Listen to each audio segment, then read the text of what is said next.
100% కష్టపడతామని చెప్పి విధాలు హామీ ఇవ్వాలి. Right right right. ఏంటి కృష్ణాంజలి గారు, ఈ భూముల రేట్లు పెరగటం అంటే రాజధాని అంశాన్ని ప్రజలు చాలా ప్రత్యేకంగా తీసుకున్నారు. మన ఆ రాజధాని ప్రాంతానికి సంబంధించిన ఏరియాలు కూడా చూసాము. ఆ వైసీపీకి అసలు ఎక్కడా కూడా వాళ్ళకి ఎంట్రీ కూడా ఇవ్వలేదు, ఎంట్రీ పాస్ కూడా ఇవ్వని పరిస్థితిని చూసాము. రాజధాని అంశాన్ని ఈసారి టీడీపీ ఎక్కువగా భుజానికి ఎత్తుకొని కంటిన్యూ చేసే అవకాశం ఉందా? ఎందుకంటే ఇప్పటికే విశాఖను రాజధానిగా చేస్తా అని చెప్పేసి జగన్మోహన్ రెడ్డి చేసినటువంటి కొంత నిర్ణయాలు కానివ్వండి, అక్కడ చేసినటువంటి పనులు కూడా మనం చూస్తూ వచ్చాము. అమరావతి కన్సిడర్ చేస్తూ కంటిన్యూ చేస్తుందా, లేదంటే దాన్ని ఏమైనా చేంజెస్ చేసే అవకాశం ఉంటుందా? ఇప్పుడు ఆల్రెడీ తెలుగుదేశం, జనసేన, బీజేపీ కూటమి అధికారంలోకి వచ్చినట్టే, దాంట్లో ఏం సందేహం లేదు కదా. వాళ్ళ మేనిఫెస్టోలో పెట్టారు, తెలుగుదేశం జనసేన మేనిఫెస్టోలోనే అమరావతిని రాజధానిగా కొనసాగిస్తాము, అమరావతి రాజధాని అని చాలా స్పష్టంగా మేనిఫెస్టోలోనే పెట్టారు. అసలు తెలుగుదేశము ప్రభుత్వ హయాంలో, అదేవిధంగా తెలుగుదేశం ఎజెండాలోనే అమరావతి రాజధాని అనేటువంటి అంశం ఉన్నటువంటి పరిస్థితి.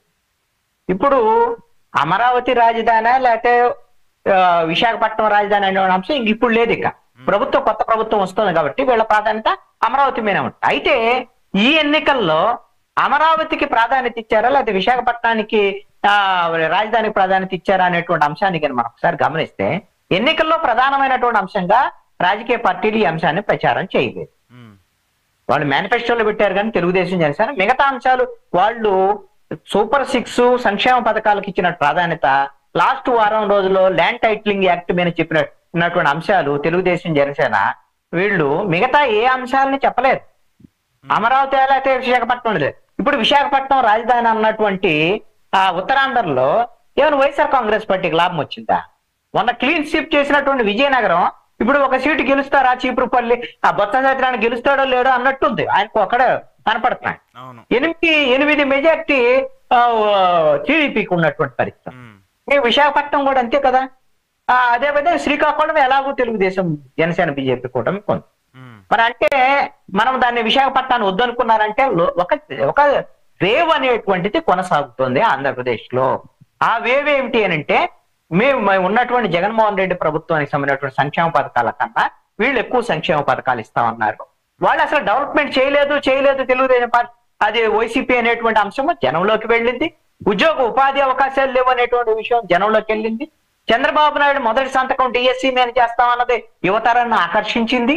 ఎందుకు ఉద్యోగాలు వాళ్ళు ఏదైతే ప్రతి జనవరి 1వ తేదీ కల్లా జాబ్ క్యాలెండర్ అన్నది ఆయన అమలు చేయలేదంటే ఆ ఎఫెక్ట్ పడ్డటువంటి పరిస్థితి ఉంది. ఇవన్నీ అంశాల తర్వాతే రాజధాని అంశం ఉంది.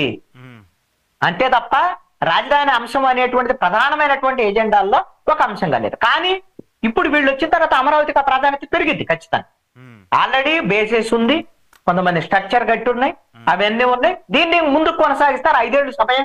నాకు తెలిసి రేపు పొద్దున కేంద్రంలో అధికారంలో కూడా పూర్తి స్థాయి తెలుగుదేశం, జనసేన మద్దతుతో ఉండేటువంటి ప్రభుత్వమే కేంద్రంలో రాబోతుంది. వీళ్ళు కూడా ప్రభుత్వంలో చేరబోతున్నారని నేను అనుకుంటున్నాను. ఖచ్చితంగా వీళ్ళు చెప్పినటువంటి మాట నరేంద్ర మోడీ కేంద్ర ప్రభుత్వం విని తీరాల్సిందే.